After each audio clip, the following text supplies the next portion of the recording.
economy has been faring quite well, or fairly well, if it is compared to a number of sub-Saharan African countries.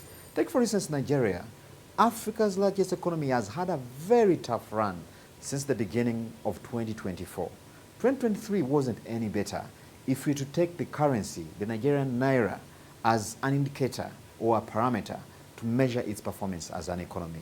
Kenya, just our neighbors, have also had their fair share of a tough economic environment. And again, the Kenyan currency is today considered among the worst performing currencies across the continent. Now, we'll try to understand what is helping Uganda stay buoyant in a tough economic environment around us. And indeed, what are the factors that are likely to keep this economy buoyant going forward? I like to start by emphasizing that our tax effort is still low, meaning that the amount of revenue we are collecting over the GDP is low. I think this needs to be understood very clearly. We are taxing about 14% of our GDP. When we compare ourselves to our peers in Africa, of course globally, we are still very low. So the opportunities for government to increase revenue collection are still there. Now, our tax regime is very cognizant of the need to promote foreign direct investment, to promote local investment, but also to encourage startups. And to demonstrate this, I said earlier that we have a very generous incentives regime where, for instance, you don't pay tax unless you make profit. This must be understood. Only companies which make profit pay tax. I think one of the challenges we have, and I know you are a Enterprise Uganda Private Sector Foundation, and we're also working with Casita and other partners, is to help our small businesses to document their transactions so that they have good records. If you have good records, then you will be able to take advantage of the tax benefits or incentives which are in the law.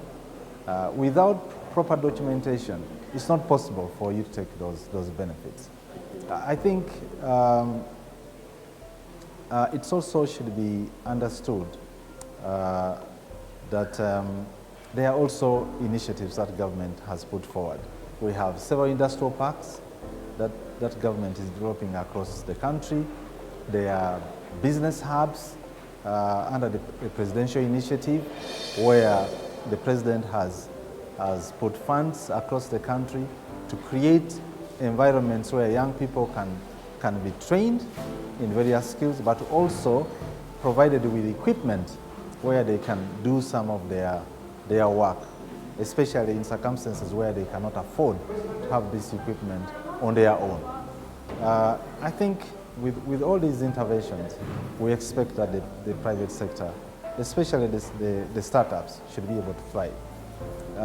I think I should also emphasize that there are two initiatives which government has put forward to encourage financial inclusion. Number one, we have a national payment policy and law which has encouraged provision of financial services on the digital platforms. I think this has been a great response for financial inclusion. Number two, there's a Myoga program where we are funding different circles across the country to a tune of 100 billion per year. These are small enterprises in different areas of carpentry, tailoring, border riders, and so on and so forth.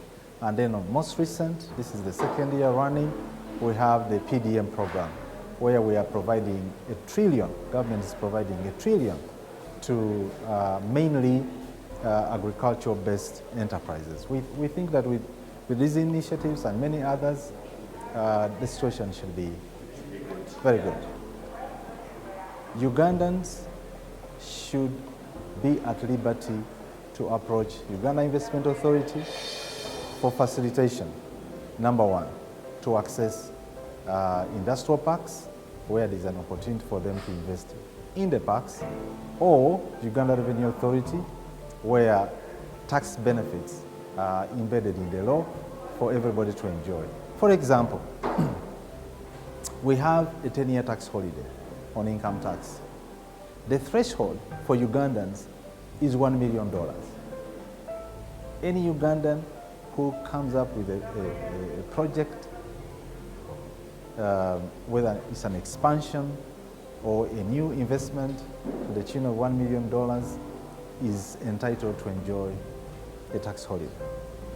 Secondly, we have incentives on the customs side. And you remember, the customs law is an East African law. So it does not talk about foreigners, locals. So anyone who imports plant, machinery, and a wide range of inputs, they are tax-free for everybody. VAT is the same. So I think and I appreciate that we need to do more with Uganda Revenue Authority and the associations of traders and small business, small and medium enterprise organizations to educate our investors that these incentives are also available for everybody. Our tax effort is low. I think we all appreciate that fact. Secondly, that we've been operating a very stable tax regime over the years. We've not changed so much of our tax regime.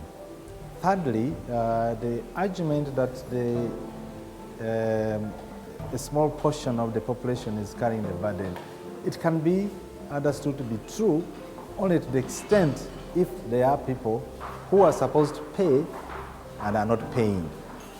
But the point that you are paying what is due from you is unquestionable.